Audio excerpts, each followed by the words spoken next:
السلام علیکم دوستو، جیسا کہ آپ سبھی کو معلوم ہے کہ کیرلا کا ایک نوجوان جس کا نام شہاب ہے وہ خانہ کعبہ کے حج کے لیے پیدل ہی نکل چکا ہے۔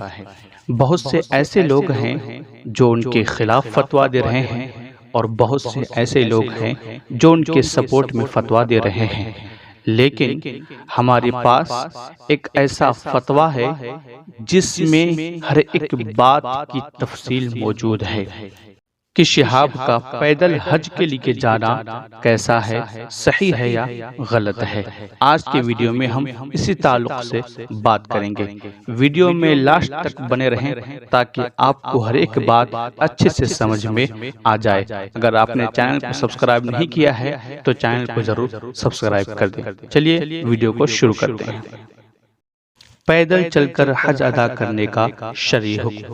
سائل نے سوال کیا ہے، کیا فرماتے ہیں علماء دین شرح متین اس مسئلے کے بارے میں کہ کیرل کا ایک نوجوان شخص چند دن پہلے پیدل حج کے لیے نکلا ہے۔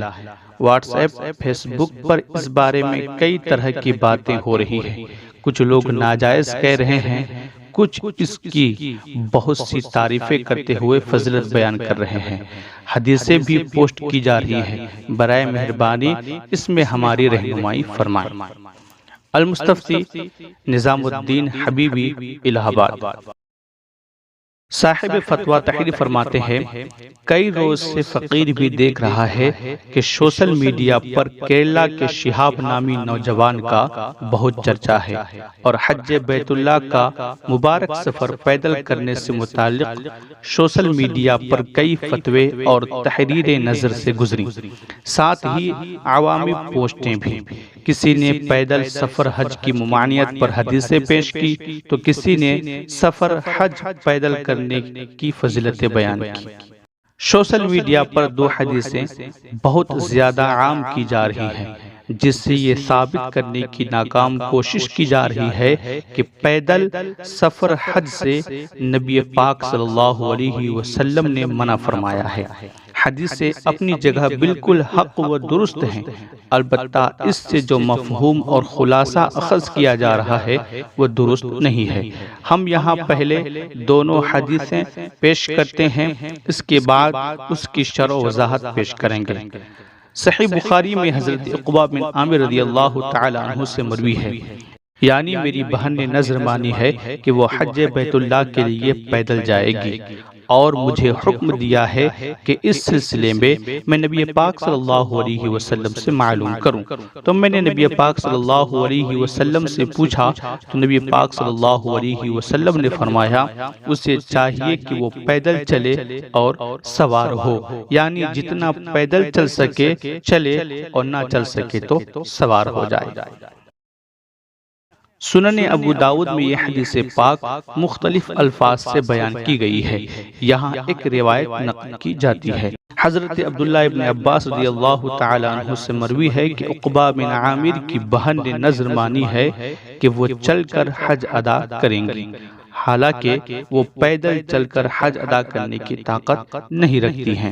تو نبی پاک صلی اللہ علیہ وسلم نے ارشاد فرمایا، اللہ تبارک و تعالی تیری بہن کے پیدل چل کر حج کرنے سے بے نیاز ہے، اسے چاہیے کہ وہ سوار ہو کر حج ادا کرے اور ایک جانور کی قربانی دے۔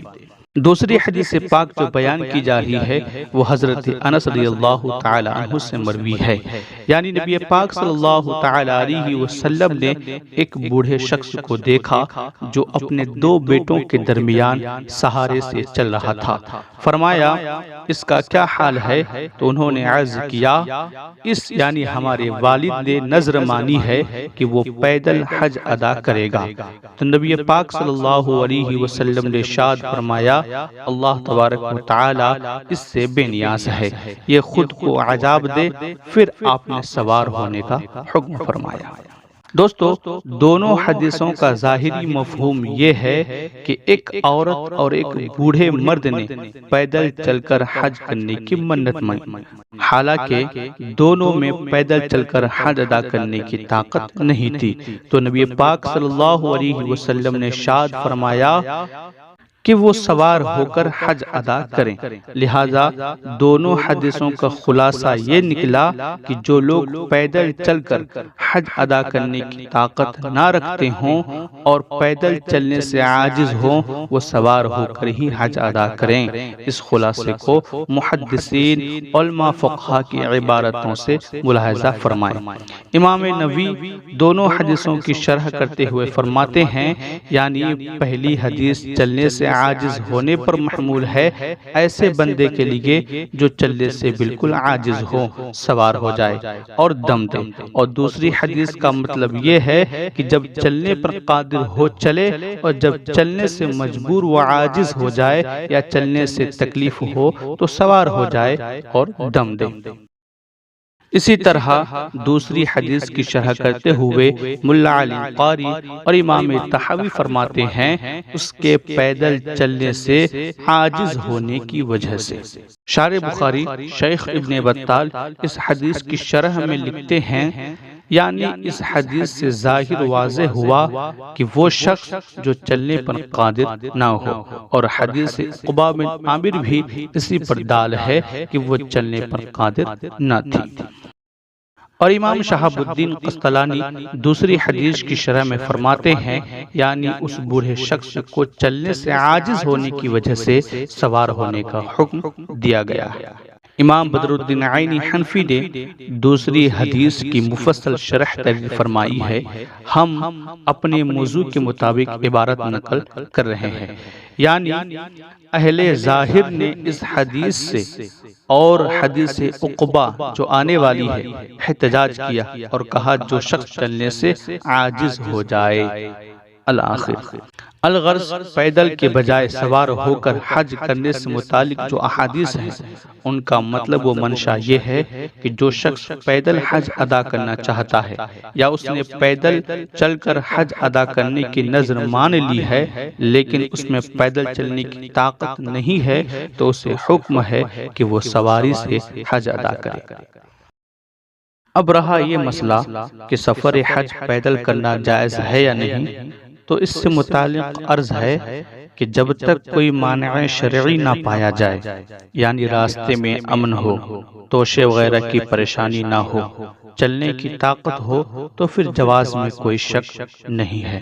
شیخ ابو بکر رازی حنفی آیت کریمہ یأتوک رجالا وعلی کل ضامر کی تفسیر میں فرماتے ہیں، یعنی شیخ ابو بکر نے اللہ کے فرمان یأتوک رجالا وعلی کل ضامر، وہ تیرے پاس حاضر ہوں گے پیادہ اور ہر دبلی اونٹنی پر، کے متعلق سے فرمایا کہ یہ فرمان الہی پیدل اور سوار ہو کر سفر حج کے جواز کا مقتضا ہے، اور اس میں دونوں میں سے کسی ایک کی افضلیت کی کوئی دلیل نہیں ہے۔ امام بدر الدین عینی حنفی شرح بخاری میں فرماتے ہیں، یعنی سفر حج میں یا حج کے دوران سواری کرنا اور پیدل چلنا جائز ہونے میں دونوں برابر ہیں۔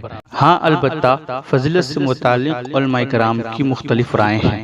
بعض علماء پیدل حج کرنے کو افضل قرار دیتے ہیں۔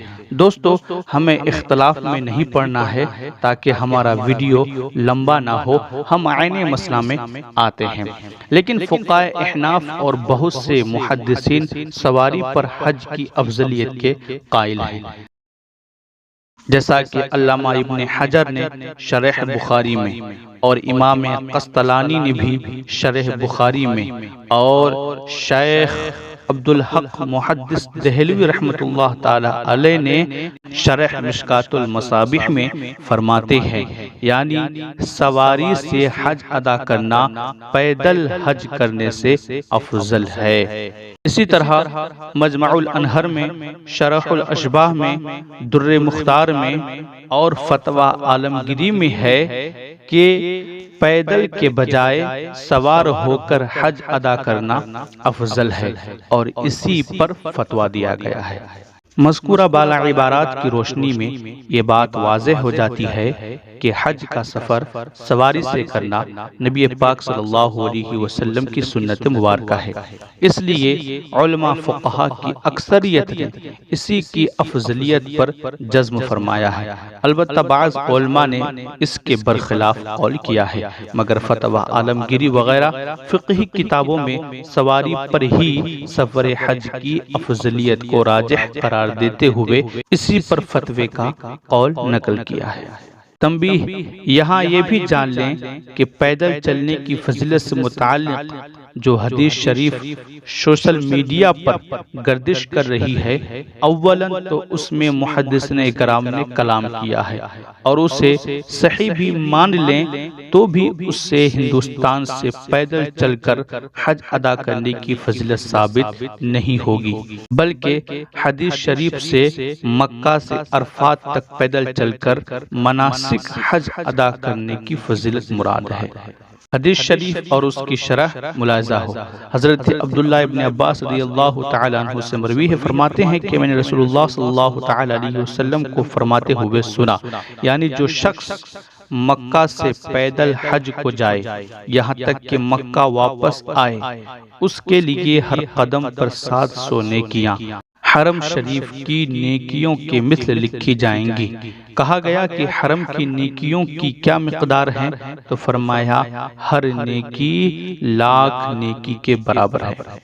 مستدرک للحاکم نے اس حدیث کو نقل کرنے کے بعد لکھا ہے، یعنی یہ حدیث باعتبار سند صحیح ہے۔